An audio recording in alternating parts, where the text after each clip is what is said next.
नमस्कार। SDF live India में आपका स्वागत है और आपके साथ मैं हूं गौरव सिन्हा।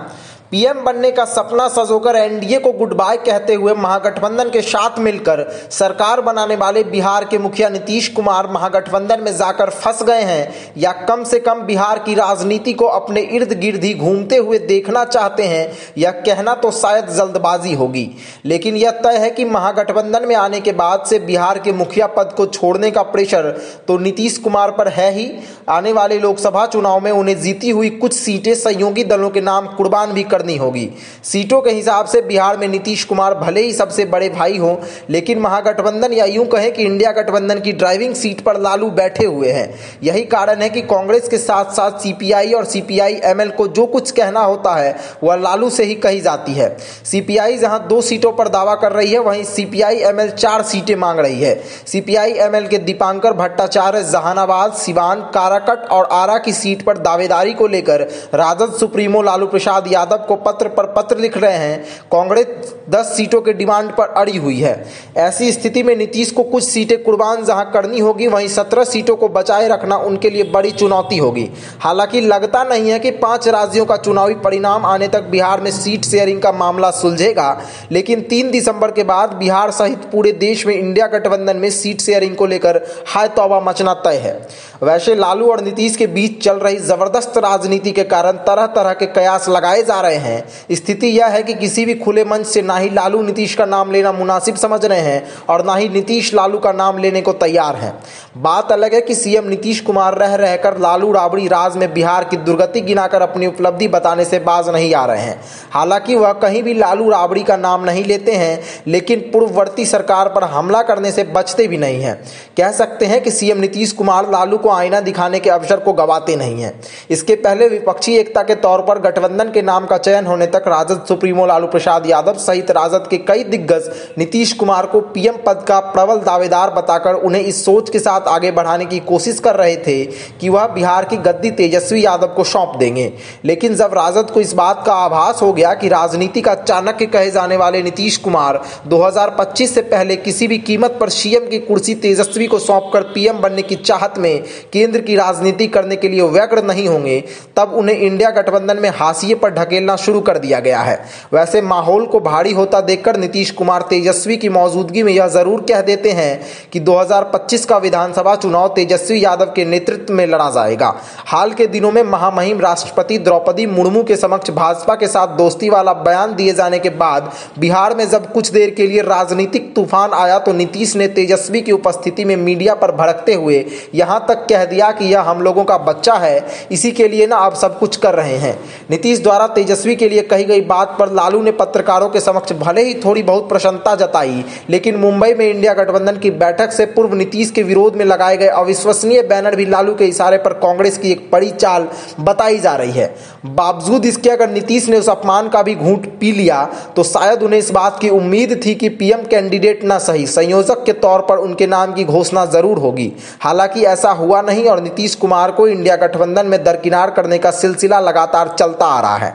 वैसे किसी भी पार्टी को अगर यह लगता है कि नीतीश कुमार राजद की कृपा पर मुख्यमंत्री बने हुए हैं तो शायद वह मुगालते में हैं। नीतीश कुमार हर समय दूसरा रास्ता खोज कर रखते हैं। अगर राजनीति के माहिर खिलाड़ी नहीं होते तो लगभग 18 साल से बिहार के सत्ता की कुर्सी पर विराजमान नहीं रहते। यह अलग बात है कि सीएम की कुर्सी बचाए रखने के लिए इधर उधर करते रहे। यही कारण भी है कि राजद सुप्रीमो लालू प्रसाद यादव या यूं कहें कि इंडिया गठबंधन द्वारा नीतीश को जितना ही नीचे दिखाने की कोशिश की जा रही है वह उतनी ही तेजी के साथ आगे बढ़ते जा रहे हैं। मध्य प्रदेश में कांग्रेस का बेड़ा गर्क करने के लिए पहले तो सपा ने वहां से 22 प्रत्याशियों को चुनावी मैदान में उतारने का दावा किया और अब नीतीश की पार्टी जदयू ने भी एमपी में 10 प्रत्याशियों को चुनावी मैदान में उतारकर कांग्रेस को पेशोपेश में डाल दिया है।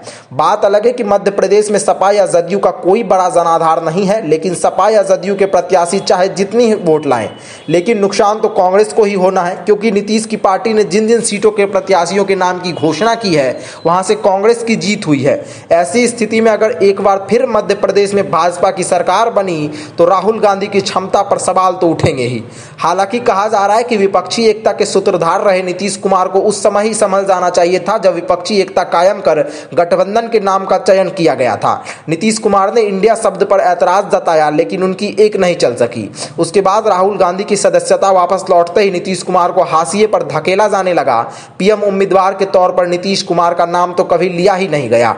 उन्हें संयोजक बनाने के नाम पर भी सहमति नहीं बन सकी। कुल मिलाकर देखा जाए तो मध्य प्रदेश सहित 5 राज्यों में होने वाले चुनाव के पूर्व भी एनडीए गठबंधन का कुनवा धीरे धीरे बिखरता नजर आ रहा है। कुछ दिन पहले सपा प्रमुख की कांग्रेस के प्रति नाराजगी इस कदर सामने आई कि समाजवादी पार्टी प्रमुख अखिलेश यादव ने एमपी में कुछ सीट नहीं दिए जाने को लेकर कांग्रेस पर धोखेबाज और चुरकुट तक का आरोप लगा दिया, जिसके बाद से लगातार इंडिया गठबंधन के अस्तित्व पर सवाल उठने लगे हैं। एलजेपी रामविलास के राष्ट्रीय अध्यक्ष चिराग पासवान ने तो स्पष्ट कह दिया कि लोकसभा चुनाव आते आते इंडिया गठबंधन पूरी तरह बिखर जाएगा और अब ऐसा दिखने भी लगा है। सपा और जेडीयू द्वारा चलाई जा रही चाल से मतलब साफ है कि सपा इंडिया गठबंधन में आई दरार को पाटना अब बहुत मुश्किल होगा। इंडिया गठबंधन में नीतीश कुमार को दिए जा रहे भाव का अंदाजा इस बात से भी लगाया जा सकता है कि बीते दिनों सदाकत आश्रम में बिहार के पूर्व मुख्यमंत्री श्री कृष्ण सिंह की जयंती समारोह में बतौर मुख्य अतिथि पहुंचे राजद सुप्रीमो लालू प्रसाद यादव का भव्य स्वागत किया गया, लेकिन बिहार के मुखिया नीतीश कुमार को पूछा तक नहीं गया। यहां तक कि लालू ने कांग्रेस के प्रदेश अध्यक्ष अखिलेश प्रसाद सिंह सहित तमाम कांग्रेस जनों की मौजूदगी में इंडिया गठबंधन की ओर से बहुत बड़ी रैली करने की घोषणा की, लेकिन विपक्षी एकता के सूत्रधार रहे नीतीश कुमार का मंच से नाम लेना तक मुनासिब नहीं समझा। ऐसी स्थिति में नीतीश कुमार भी कहां चुप रहने वाले थे। दूसरे ही दिन सहरसा जिले के पंचगछिया में बाहुबली पूर्व सांसद आनंद मोहन के घर पहुंचकर नीतीश ने लालू को बहुत बड़ा संदेश दे दिया।